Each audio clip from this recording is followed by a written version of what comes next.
What is going on YouTube? This is Will Blackout Pro, and today I'm bringing you guys a gameplay of Black Ops 4 Blackout.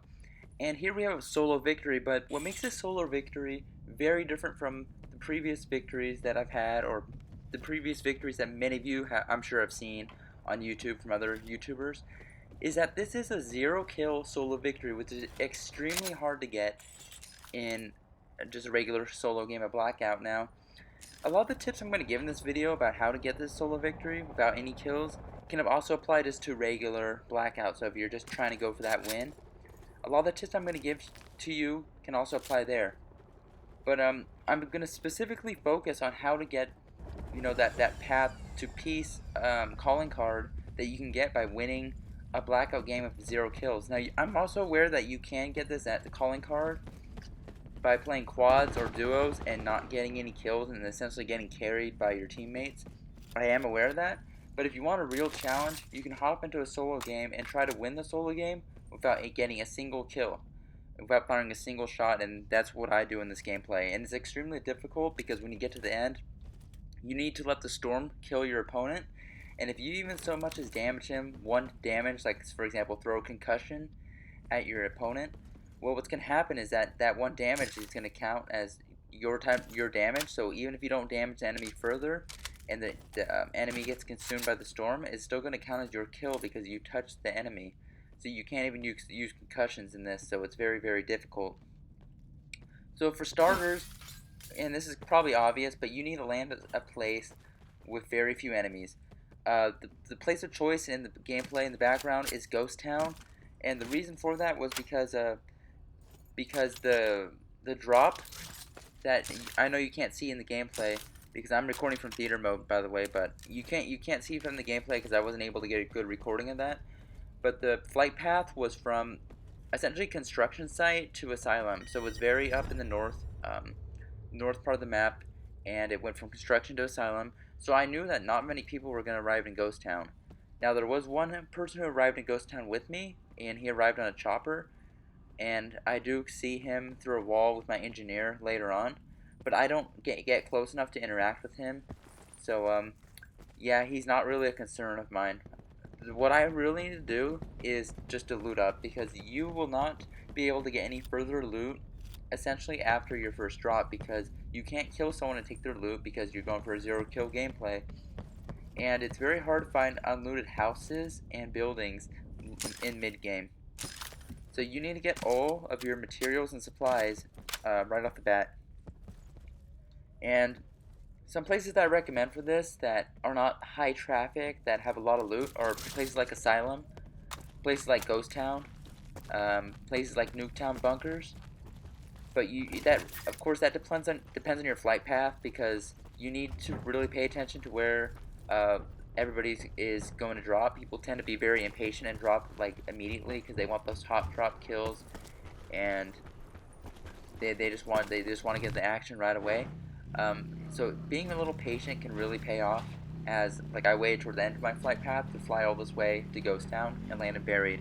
And you want to land in Buried because Buried is safer than the regular standoff map, because in Buried there are very few access points, and people generally don't go down there mid game, um, right after the drop. So it's much safer to loot the ghost house, loot the church, and probably the courthouse, and then just be out of there. And hopefully you'll get enough loot to sustain you. After that, you want to find a vehicle to travel to the next circle, which in the gameplay right here is an ATV. ATV works fine. There are other vehicles that work too, but what you really want to do is get an ATV so you can speed through the rest of the map and just have it so you can just run away from gunfights. Because right here I get shot in the back. If I didn't have a vehicle, I would have had to fight that guy or die, and that's obviously not something you want to do when you're going for a 0-kill challenge. And another thing is that you don't want to pop your trauma kits when you're on a vehicle like this, because one, they will not save you from mesh mines or frag grenades when they're thrown at you. And also, like, people will take pop shots at you when you're passing by, and generally speaking they don't do enough damage to even get close to killing you, but they will take off the bonus 50 health from your trauma kit, therefore nullifying your trauma kit. So I would generally wait to pop a trauma kit until you're in a safe spot in the middle of the next zone. You also don't want to lose your trauma kit to storm damage because that's an absolute waste. It just makes more sense to use first aid kits at that point. So speaking of more loot, you need to get plenty of loot. So that means plenty of meds because you're gonna be out healing someone in the storm, in the final zone. So you need trauma kits. Always pick up trauma kits. Even if you have like 4 trauma kits, just pick up more of them until you have maybe 6. If you have, after that, then I would stop picking up trauma kits. But you need trauma kits. I would pick up med kits over first aid, and the reason why is because there's a delay between each use, so you can get 50 health with one trauma kit with one med kit. You only get 25 with each first aid kit, and there's a delay between using 2 first aids, which can actually really screw you up when you're trying to use all of those really fast in the storm to try to out heal the storm. Um, Second, you need smokes, grapple guns. Those types of equipment will help you in this challenge because the smokes can distract enemies. It can make it so you can get to across an open field and get to a better hiding spot. Um, and it's just really helpful. I didn't have any smokes in this gameplay, but um, just keep on the lookout for those. You also want grapple guns. Like I would say 5 grapples is fine because it only takes up 1 inventory slot, and the purpose is not to try to rush people with them as some people use them. The purpose is to get to a high rooftop that's inaccessible by stairs or ladders, and this is so you can hide from people and try to ensure that you're one of the last people standing. Now, if you can get to a good spot, like on top of some buildings in this map, or say the factory roofs on Turbine or something, you can get yourself an easy win, and people will have a very hard time getting up to those high places. I didn't have a grapple gun in this gameplay, but it wasn't necessary. But just something to keep in mind. You want to pick up those types of things, um, and you should have plenty of inventory slots because you're not going to be picking up grenades or say flashbangs or any of those other type of things because you're not trying to kill enemies here. You're just trying to hide and stay hidden. And I'm staying hidden at this zombie place, because I know this isn't a well-trafficked area. This is this is an area a lot of people avoid, and one of the big reasons people avoid this area is because of the zombies, and the zombies can definitely give away your location if you're not careful. As I hear someone running by who triggers the zombies, and I know that someone's nearby.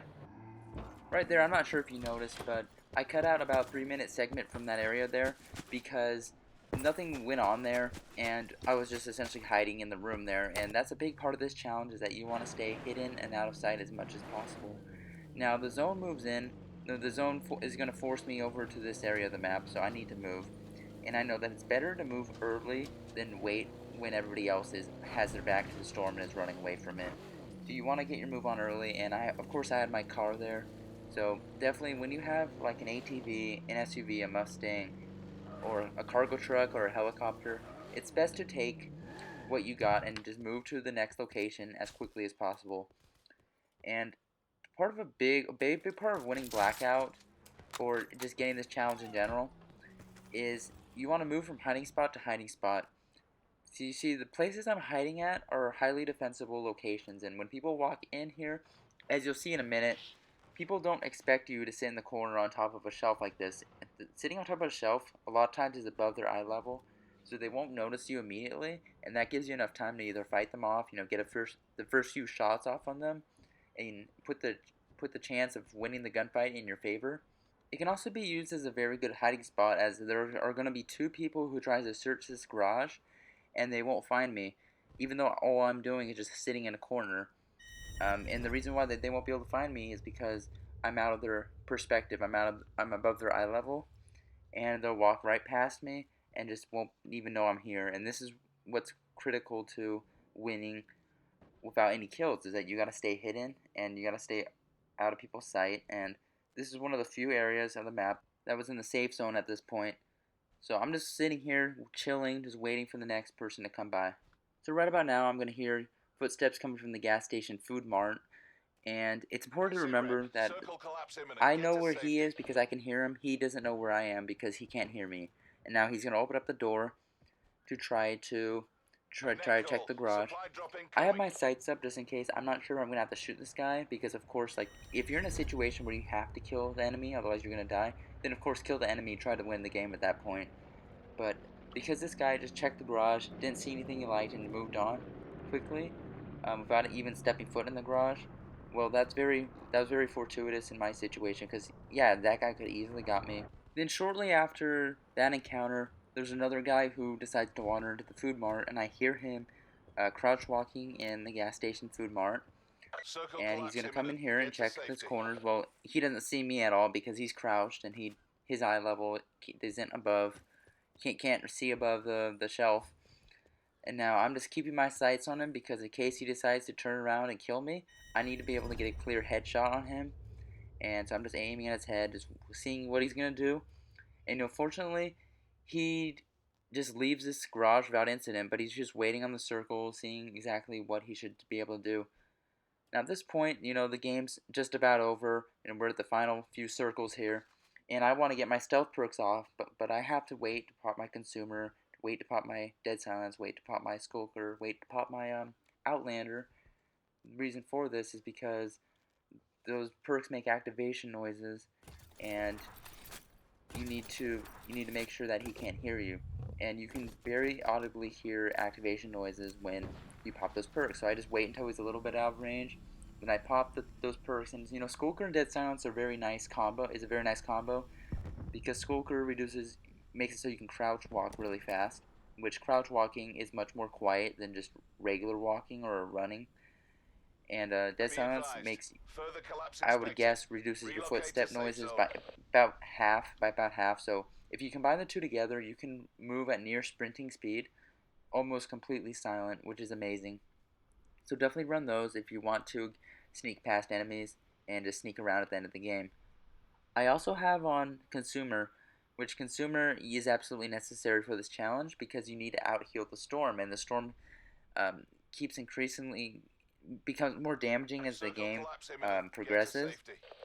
So you need to out heal the storm because if you don't, you will get killed by the storm damage. And you need Outlander to give you just a few extra seconds to outlast anyone else who's trying to out heal you in the storm.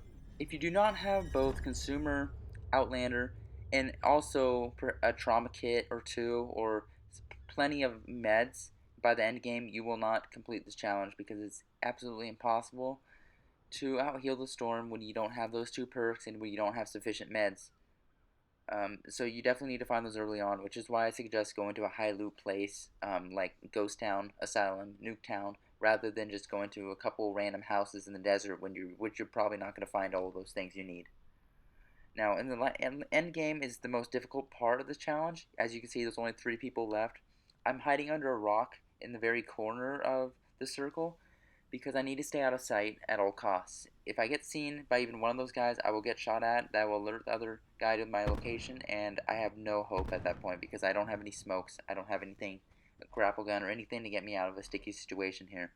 So I just gotta lay low and wait for the other 2 guys to make the next move, which is fortunately does happen. One of the other guys decides to fight the other guy. He throws a smoke. He grapples over to the other side of the circle, and I'm able to get to an area that's closer to the center of the circle, which is absolutely essential. You need to get as close to the center of the circle as you can without being seen.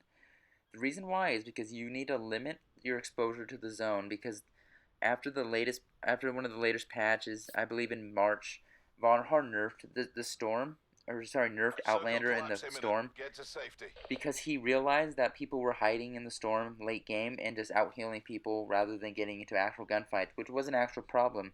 And after he got killed by someone out healing him, he realized that something needed to be done. So he changed the storm so it does increasing damage over time. So you have 10 seconds from the time the storm starts damaging you until the storm will start doing doubling its damage. So we'll do 13 damage when you have Outlander on to begin with. It will start to going up. It will go up to like around 25ish 10 seconds later. So it makes it critical that you spend as little time in the storm as possible. Now this guy who I'm gonna out heal has no idea what I'm doing. He has no idea where I am, and he's only feet away from me. He doesn't have Consumer. He doesn't have Outlander, so he has no chance in the storm. But his only advantage is that he was in the safe zone longer than I was. But all I have to do is out heal him here, and I'll get the victory.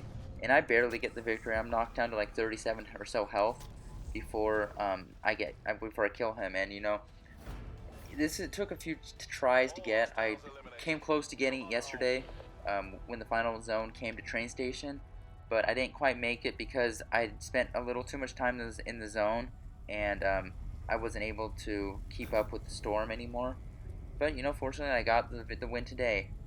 Next, I thought it would be cool, before we end the video, to transition to a third-person perspective, a bird's-eye perspective of the whole fight as it went down. As you can see in the top part of the map right there, you can see this Changaroo guy went over, killed the third-place person up there. I realized that a gunfight went on up there, so I take the opportunity to skulk my way over to the bush right there, and I'm just waiting on him to do his next move, because I cannot damage him, I cannot do anything to him. He has to die by the zone. So I know he's hiding up there. I just let him hide up there. He's just waiting for me, like a smart Blackout player would. Don't take any chances when you don't have to. And then the storm's gonna push him in, and he's just gonna have no idea what to do. He's gonna be wondering like, whoa, where's the last guy? Where's the last guy? And he's gonna be jumping around, and you just gotta keep your position, stay hidden, and you too can get this challenge, which is it's extremely difficult to get. And I'm someone who got all the character challenges, Reznov, Woods, and I can say this is by far one of the hardest challenges that there is. I would say in many ways this is harder than getting Reznov. So if you're bored of Blackout, by this point in the game's life cycle, maybe try this out. I've seen people getting out healing people in the last zone to try to get the solo no kill victory, but the videos I've seen were from prior to the patch, prior to the storm collapse patch. So it was done when the storm didn't do increasing damage, which made it incredibly much easier to do, because this limits the amount of time you can spend in the zone to about maybe 20 seconds. If you spend any more time than that, then you're just going to die. So you can see this guy has no idea where I am. He's just trying to out heal with first aid kits because that's all he has, poor fellow. Anyway, guys, that's the video. Thanks for watching. Hope you enjoyed. Subscribe for more. World Black Ops Pro signing out.